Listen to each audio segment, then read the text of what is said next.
Buenos días, queridos hermanos. Les saludo con mucho afecto y cariño ya en este viernes 6 de septiembre. Ya estamos llegando al fin de semana, de esta semana 22 de tiempo ordinario. Y como siempre, vamos a meditar la palabra de Dios. Les doy la bienvenida a este su rincón del diácono y les doy las gracias por sus comentarios que siempre son alentadores. Bueno, ya lo he dicho otras veces también, a veces me han hecho comentarios negativos, pero bueno. Eso es, si a Cristo le pasó, pues bueno, pienso yo para que todo sea bueno para mí, ¿verdad?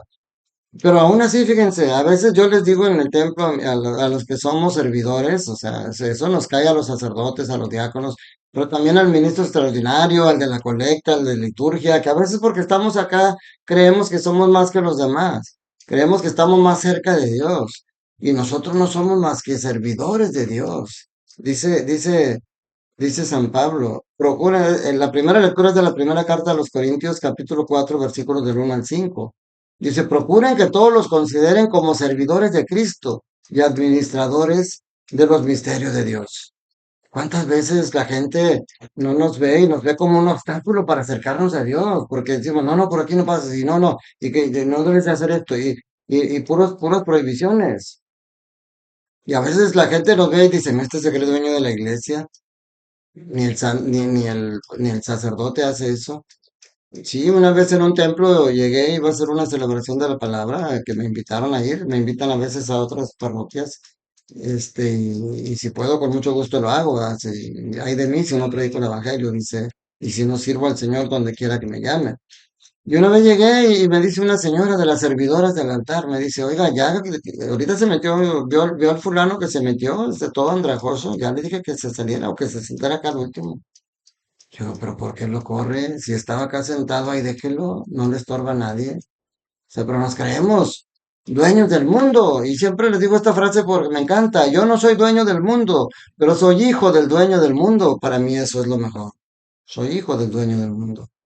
Y entonces, recordar lo primero eso, recordar que somos administradores de Cristo, servidores de Cristo y administradores de los misterios de Dios. Eso no se nos debe de olvidar. Ahora, si nosotros lo hacemos bien, dice aquí, lo que se busca de un buen administrador es que sea fiel.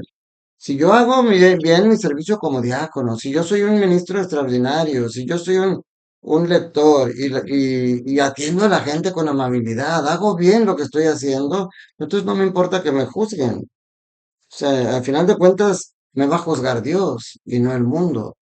Es mejor que Dios nos juzgue y es mejor y a veces es mejor hasta que me juzgue Dios que yo mismo juzgarme. Por eso dice San Pablo, ni siquiera yo me juzgo a mí mismo. O sea, no me importa que me juzguen ustedes a un tribunal supremo porque ni yo mismo me juzgo. Dios es quien me ha de juzgar. Miren lo que le pasó a Judas.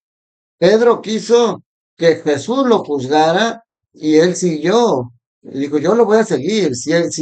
Yo digo que Pedro haber dicho, yo voy a seguir con esta misión que Jesús me da. Si él me dice, ¿sabes qué? Ya no, chíspale, porque me negaste 3 veces, pues ni modo. Pero yo tengo que seguir.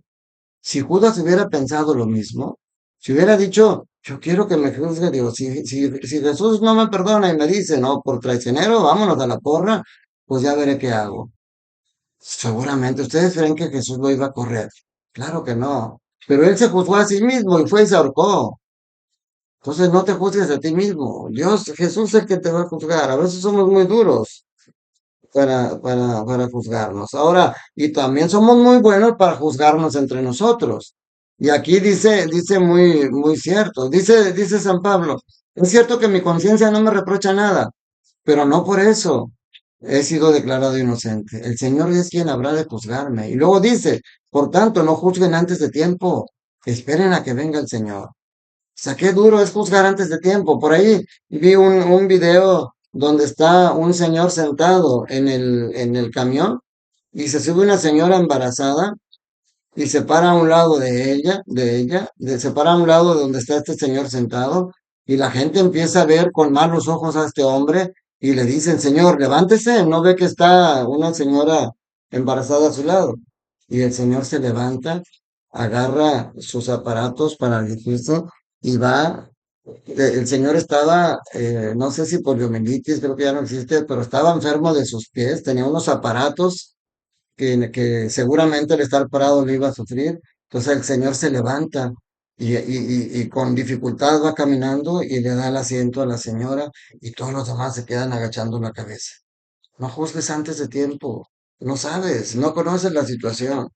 Deja que Dios nos juzgue. Él es el que ha de juzgar a cada quien. Y Dios nos dará a final de cuentas a cada uno. Dice, entonces Él sacará a la luz lo que está oculto en las tinieblas, pondrá al descubierto las intenciones del corazón y dará a cada uno la alabanza que merezca. Dios no nos va a dar nada que no merezcamos, mis hermanos, pero no juzguemos nosotros. Dejemos ese juicio a Dios. El Evangelio seguimos con Lucas, ahora capítulo 5 versículos del 33 al 39. Y nuevamente, o sea, como siempre, lo que acabamos de decir, los fariseos y los escribas juzgando y criticando, juzgando y criticando. Le dicen a Jesús, ¿por qué los discípulos de Juan ayunan con frecuencia y hacen oración igual que los discípulos de los fariseos y los tuyos, en cambio, comen y beben? O sea, ¿el juicio de Dios o el juicio de los hombres? Es lo mismo que mencionábamos anteriormente. Los hombres están juzgando por sus propios criterios. Pero Dios, es lo que yo les digo, les pongo este ejemplo porque a lo mejor es muy tonto, pero es muy gráfico. ¿Es pecado no ir a misa el domingo? Es pecado, y es pecado mortal, porque prefieres las cosas del mundo que servirle una hora a Dios.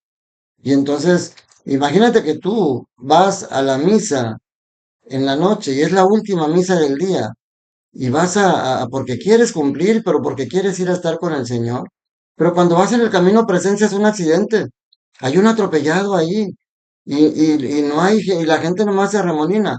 Y entonces tú vas y te acercas y lo tomas de la mano y le dices, ánimo, tranquila, ya viene la ayuda, y agarras el teléfono y marcas el 911 y le hablas a una ambulancia y la ambulancia se tarda en llegar y tú estás con la persona diciéndole tranquila, ya viene la ayuda, no va a pasar nada, aquí está Dios contigo y empiezas a darle ánimo y le dices, ¿tiene algún teléfono para que le hable a sus familiares, para que sepan y la busquen?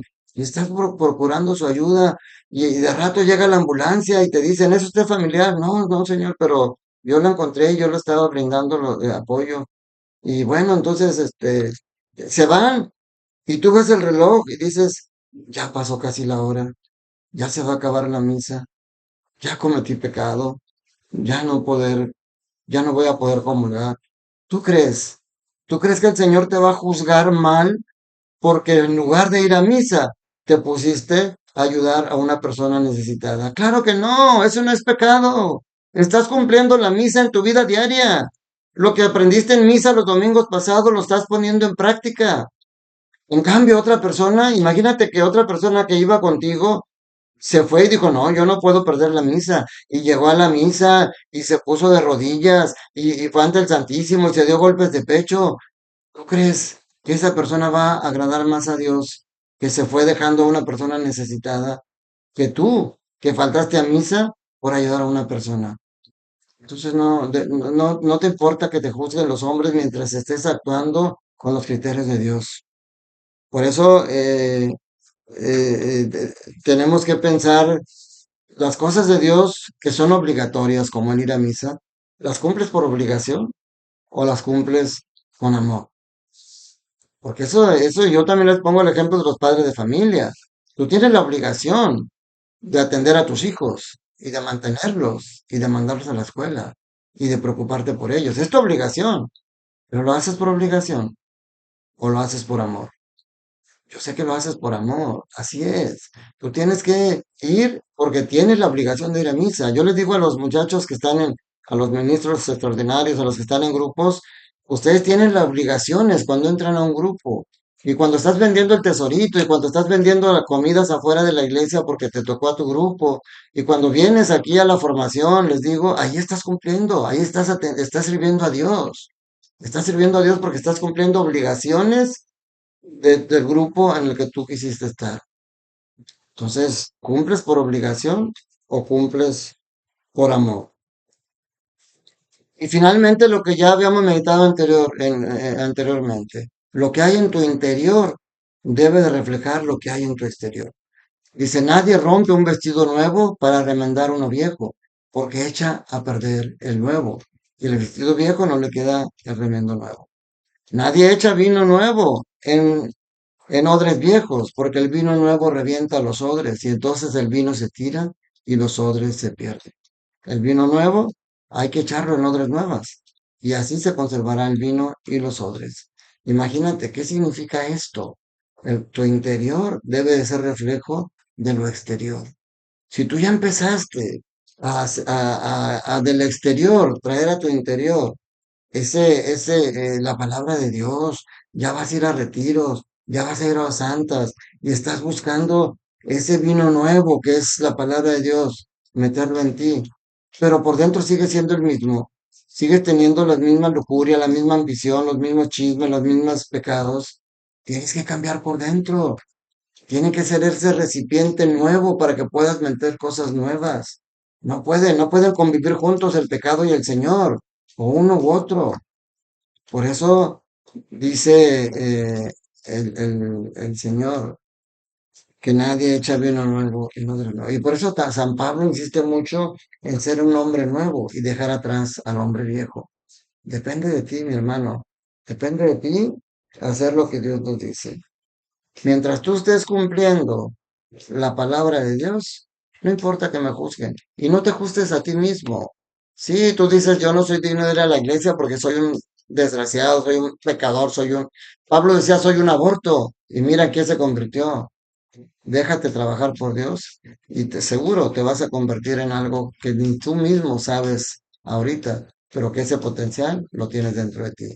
Dios lo sabe, Jesús lo sabe y quiere ayudarte a que lo pongas en práctica. Que la bendición de Dios Todopoderoso, Padre, Hijo y Espíritu Santo, descienda sobre ustedes, sus familias, trabajos, escuelas y permanezca para siempre. Te mando un abrazo, querido hermano, querida hermana. Dios te ama y Dios quiere que seas feliz.